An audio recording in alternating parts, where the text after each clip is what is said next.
Lokasi ibu kota suatu negara adalah salah satu pilihan paling penting bagi para pemimpin negara manapun di dunia sebagai pusat pemerintahan. Peran ini membuat ibu kota menjadi simbol suatu negara yang dapat menunjukkan siapa yang mengendalikan ibu kota, juga dapat mengendalikan pemerintahan dalam skala nasional. Selain itu, ibu kota juga menjadi pusat perekonomian dan administrasi nasional. Oleh karena itu, mayoritas negara di dunia ini mengusahakan ibu kotanya menjadi simbol dinamika kehidupan sosial dan ekonomi untuk menarik investor asing dalam upaya meningkatkan produktivitas dalam negara tersebut. Akan tetapi, tipe-tipe pemerintahan mampu mempengaruhi peran ibu kota itu sendiri. Lalu, kenapa Indonesia memindahkan ibu kota negara? Mari kita bahas lebih jauh.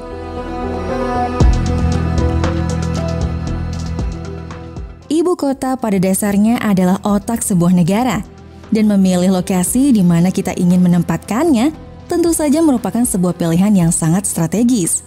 Lokasi terbaik untuk ibu kota adalah suatu tempat yang dapat dengan mudah dipertahankan, dan dari situ kita dapat melakukan kontrol dan integrasi proyek atas seluruhnya. Ibu kota menjadi tempat tinggalnya para pejabat tinggi negara, presiden, dan semua lembaga negara. Bahkan menjadi tempat bermukimnya pejabat-pejabat tinggi negara asing, duta besar, dan konselor lain. Oleh karenanya harus di-treat secara khusus dan penting. Oleh karena itu ibu kota negara harus dilihat sebagai perwakilan seluruh negara dan mudah diakses oleh sebagian besar masyarakat. Dan karena semua alasan tersebut, ibu kota paling sering dibangun di pusat suatu negara, tetapi terkadang pilihan lokasi baru pada akhirnya gagal. Misalnya pada tahun 2005, Myanmar memindahkan ibu kota mereka dari Yangon ke Naypyidaw, lebih dari 325 km ke utara, luasnya mencapai sekitar 7.054 km persegi, dan dihuni sekitar 924.000 jiwa. Pemindahan dilakukan saat junta militer dikuasai Jenderal Tan Siew. Proyek urbanisasi dimulai pada tahun 2001. Kemacetan Yangon dan populasi yang sangat padat menjadi alasan pemindahan. Juga memiliki motif lain, mulai dari mewaspadai gerakan pro-demokrasi hingga bentuk strategi militer setempat. Yangon lebih rentan terhadap bencana iklim karena terletak tepat di pantai, seperti yang terjadi pada tahun 2008 ketika badai siklon tropis Nargis menghantam Yangon dan menghancurkan 3/4 infrastruktur kota. Namun sayangnya setelah jadi, kota itu kerap dijuluki kota hantu. Padahal pemindahan menelan biaya hingga 4 miliar US dollar. Dana dipakai untuk membangun jalan raya megah, lapangan golf, hotel, pusat perbelanjaan, resto dan kafe, serta berbagai fasilitas lainnya. Namun pejabat mengaku tak memilih tinggal di Naypyidaw. Alasannya karena kurangnya fasilitas komersial dan pendidikan. Dengan cara yang sama, Brazil juga memindahkan ibu kota mereka pada tahun 1960 menjauh dari Rio de Janeiro yang dulunya penuh sesak di pesisir pantai dan menuju lokasi yang lebih dalam dan terpusat di pedalaman Brazil yang akhirnya mereka sebut Brasilia. Keputusan ini sebagian besar dibuat untuk mendorong pertumbuhan pedalaman jauh dari pantai dan menjadikan ibu kota lebih netral secara regional. Sebelum Canberra menjadi ibu kota negara Australia, Melbourne dan Sydney pernah bersaing untuk merebutkan posisi tersebut. Untuk menghindari perselisihan secara berkepanjangan, otoritas setempat membuat kebijakan untuk memindahkan ibu kota negara Australia ke Canberra pada tahun 1913. Dengan difungsikannya Canberra sebagai pusat administrasi, pemerintah Australia mendirikan gedung parlemen dan pengadilan tinggi Australia, serta kantor pusat semua departemen pemerintah federal dan militer. Namun, pemindahan ibu kota negara Australia ke Canberra disebut sebagai salah satu kesalahan terbesar, sebagaimana disebutkan oleh Perdana Menteri Paul Keating yang menyebutkan kota Canberra harus segera ditinggalkan. Mesir memindahkan ibu kotanya dari Kairo ke kota terencana yang lebih baru, agak ke arah timur terletak 45 km dari Kairo. Sementara Indonesia akan memindahkan ibu kotanya dari Jakarta ke ibu kota negara yang baru, Nusantara, yang berjarak lebih dari 1000 km. Indonesia sendiri adalah negara yang mempunyai populasi 278 juta jiwa, tertinggi keempat di antara negara manapun di dunia. Hanya tertinggal di belakang Cina, India, dan Amerika Serikat. Meskipun mereka merupakan kekuatan kontinental yang besar dan umumnya berdekatan, berbeda dengan Indonesia yang sebenarnya terdiri lebih dari 17.000 pulau yang semuanya tersebar terpisah satu sama lain. Dan pulau-pulau ini tidak sama. Terdapat 5 wilayah daratan besar, Sumatera, Jawa, dan Sulawesi, serta setengah dari pulau-pulau besar di Kalimantan dan Papua. Namun, 4 dari wilayah pulau ini berpenduduk cukup jarang, sementara ribuan pulau-pulau kecil hanya menambah sedikit populasi secara keseluruhan dan pada umumnya. Ini pulau terbesar kelima di Indonesia. Meskipun luasnya hanya sekitar 7% dari total luas wilayah negara, namun Pulau Jawa merupakan rumah bagi lebih dari 60% total penduduk Indonesia, meskipun luasnya hanya 128.793 km persegi. Namun populasinya 150 juta jiwa. Hal ini menjadikan Jawa sebagai pulau dengan jumlah penduduk terpadat di dunia. Bahkan lebih banyak penduduknya dibandingkan Rusia. Negara yang luas wilayahnya lebih besar dengan populasi yang lebih sedikit. 1.170 orang per kilometer persegi di pulau ini, salah satu wilayah dengan kepadatan penduduk tertinggi dibandingkan wilayah manapun di dunia. Pada dasarnya, pusat populasi serta budaya Indonesia, dan tentu saja ibu kota Indonesia telah lama terletak di Pulau Jawa.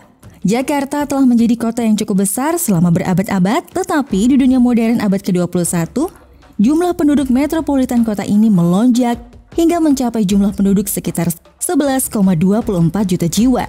Selain dijadikan sebagai ibu kota negara, Jakarta juga merupakan ibu kota diplomatik ASEAN atau Perhimpunan Bangsa-Bangsa Asia Tenggara yang secara harfiah merupakan Uni Eropanya versi Asia Tenggara. Sehingga kita dapat menganggap peran Jakarta di sini serupa dengan Brussels di Eropa. Jakarta adalah kota global yang sangat penting dan signifikan. Namun bukannya tanpa masalah yang menjadikannya lokasi yang kurang menguntungkan untuk menjadi ibu kota Indonesia di abad ke-21 ini. Seperti yang aku sebutkan sebelumnya, terdapat banyak kesenjangan di negara ini. 60% penduduk Indonesia berada di Pulau Jawa yang hanya 7% dari luas daratan di Indonesia. Hal ini berarti bahwa 93% daratan negara yang tersisa di 17.000 pulau lainnya kurang terwakili baik dari segi jumlah penduduk maupun perekonomian.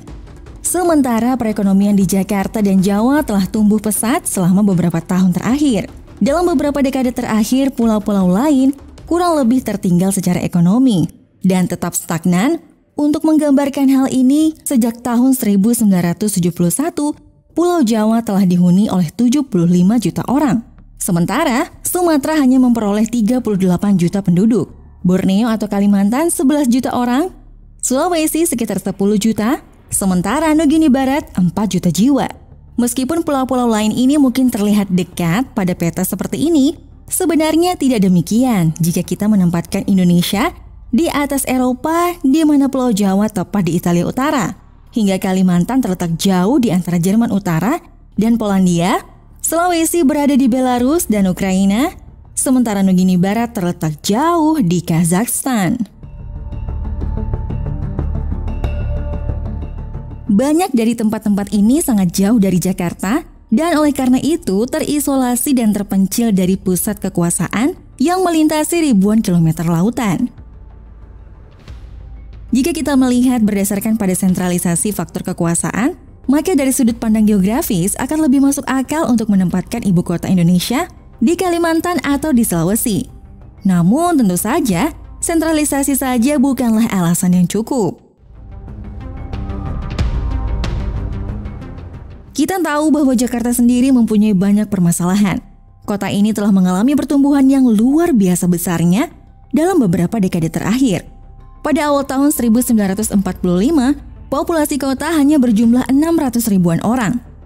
25 tahun kemudian, pada tahun 1970, populasi kota meningkat 6 kali lipat menjadi lebih dari 4 juta. Dan kemudian 50 tahun kemudian, pada tahun 2020, populasi kota meningkat lebih dari 2 kali lipat lagi menjadi 10 juta. Hal ini sebagian besar disebabkan oleh migrasi besar-besaran dari seluruh wilayah Indonesia. Sebagai akibat dari semua pertumbuhan ini, kota ini telah mengalami kerusakan ekologis yang parah disertai dengan kemacetan lalu lintas yang sangat parah. Ada hampir 4,5 juta mobil dan lebih dari 13 juta sepeda motor digunakan di jalan-jalan kota. Sementara transportasi umum hanya mencakup sepertiga dari penumpang kota. Hal ini memperburuk polusi yang dihasilkan oleh semua kendaraan ini. Berdasarkan data Global Energy Monitor, terdapat 16 PLTU berbasis batu bara yang berada tak jauh dari Jakarta. Menurut sebarannya, sebanyak 10 PLTU berlokasi di Banten, sedangkan 6 PLTU di Jawa Barat. Adapun PLTU Cikarang Babelan di Kabupaten Bekasi, Jawa Barat menjadi yang terdekat dengan Jakarta. Jaraknya hanya sejauh 25,87 km dari Monumen Nasional di Jakarta Pusat. Sementara, PLTU Banten Suralaya memiliki kapasitas terbesar hingga 4.025. Jarak PLTU yang berada di kota Cilegon, Banten tersebut hingga ke Jakarta sekitar 93,67 km. Dalam radius 100 km dari kota, emisi dari 5 pabrik saja pada akhirnya akan setara dengan menambahkan 10 juta mobil tambahan di jalan-jalan Jakarta yang sudah padat. Mengingat populasi udara dan kabut asap di dalam kota merupakan masalah yang serius dan umumnya berada di peringkat yang sama dengan kota-kota lain seperti kota-kota besar lainnya seperti di New Delhi dan Beijing.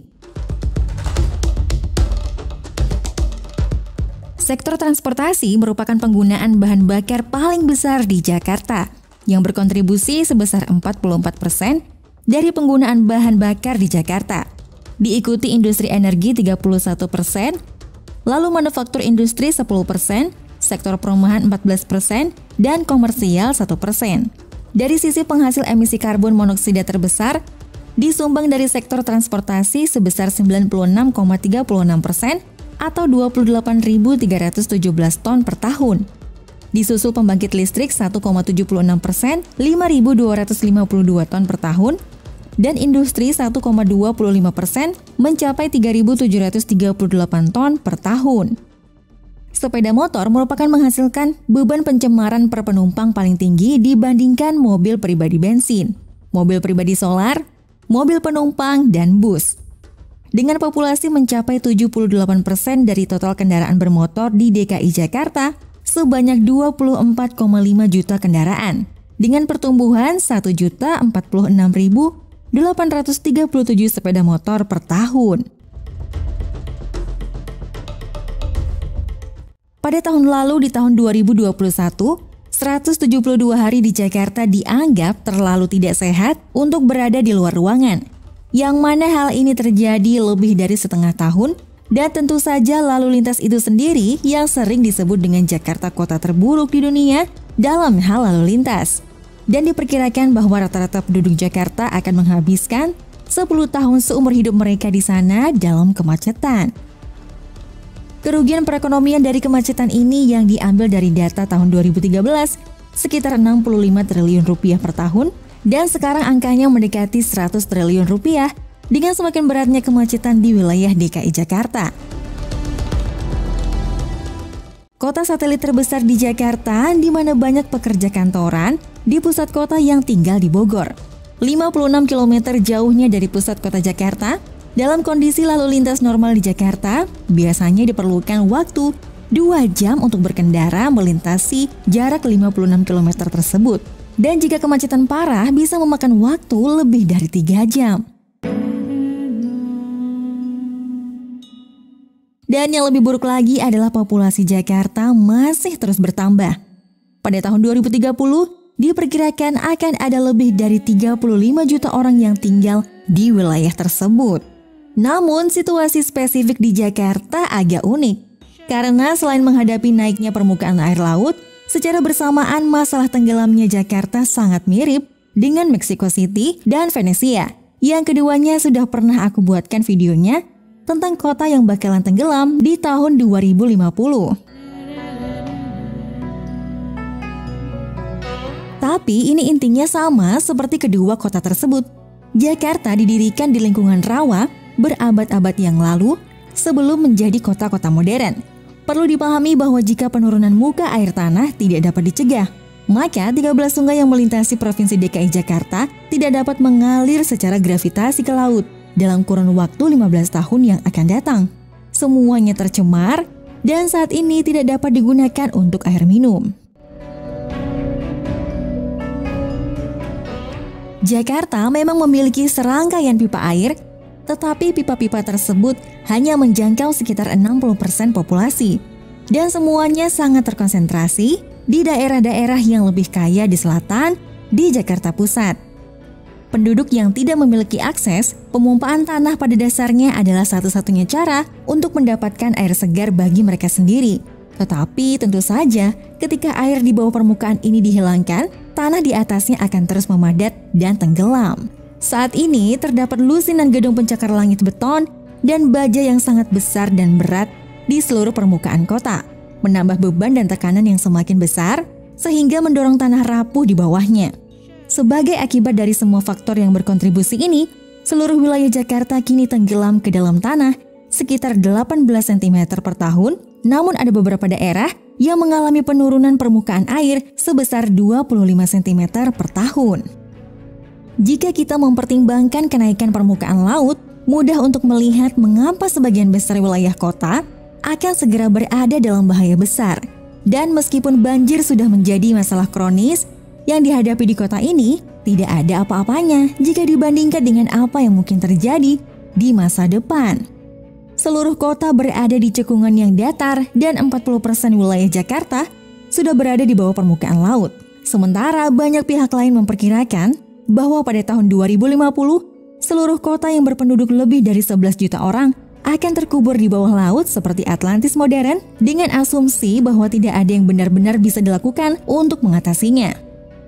Proyek ambisius pada tahun 2014, pembangunan Giant Sea Wall atau tembok laut raksasa yang diperkirakan akan selesai pada tahun 2025, pembangunan tanggul raksasa di pesisir Jakarta dilakukan dengan 3 tahap dengan biaya sebesar 400 hingga 500 triliun rupiah. Sementara itu, tanggul laut raksasa itu sendiri dimaksudkan untuk menjadi pusat pembangunan perkotaan baru di Jakarta, lengkap dengan jalan perumahan dan jalur kereta api yang menghubungkan kembali ke daratan yang semuanya harus mampu menampung populasi baru sebanyak 2 juta orang. Hal ini bukannya tanpa kontroversi karena proyek ini, masyarakat sekitar baik langsung maupun tidak langsung yang terdampak menilai bahwa pembangunan tersebut akan berdampak pada ekonomi mereka karena nilai investasi yang mereka gelontokkan pada ruang usaha mereka cukup besar. Sedangkan di kalangan peneliti, proyek ini disebut akan mempengaruhi lingkungan karena berpotensi menghancurkan terumbu karang hingga akhirnya potensi pencemaran air di balik dinding laut. Bagaimanapun di masa depan ketika permukaan air laut lebih tinggi, hal ini berarti bahwa tembok tersebut akan menjadi titik lemah keamanan yang kritis yang harus dipertahankan oleh Indonesia dengan segala cara, dan kemudian terdapat banyak kekhawatiran mengenai lingkungan hidup mengenai pembangunan tembok tersebut.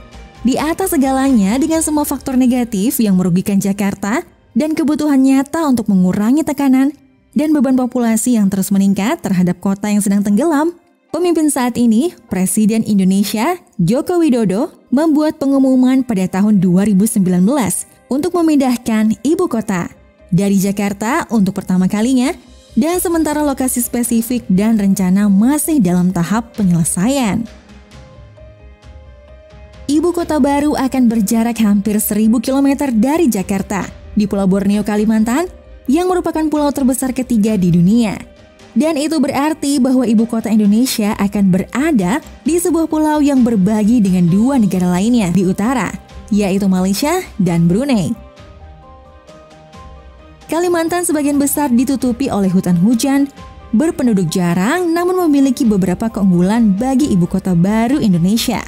Pertama, pemerintah Indonesia sendiri telah memiliki sebagian besar lahan di sisi perbatasan sehingga memudahkan untuk membangun ibu kota baru yang terencana dibandingkan dengan Jakarta.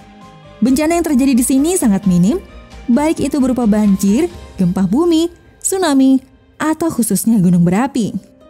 Geografi Indonesia didominasi oleh gunung berapi dan banyak letusan gunung berapi di masa lalu di seluruh Nusantara merupakan salah satu bencana yang paling merusak sepanjang sejarah umat manusia.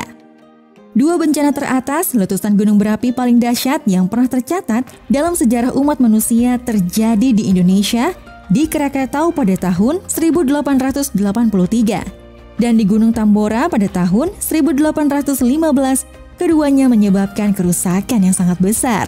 74.000 tahun yang lalu, gunung berapi supervolcano Toba meletus di Sumatera dan sangat merusak sehingga letusan ini diakui sebagai salah satu letusan gunung terdahsyat di bumi dan memusnahkan sebagian spesies manusia.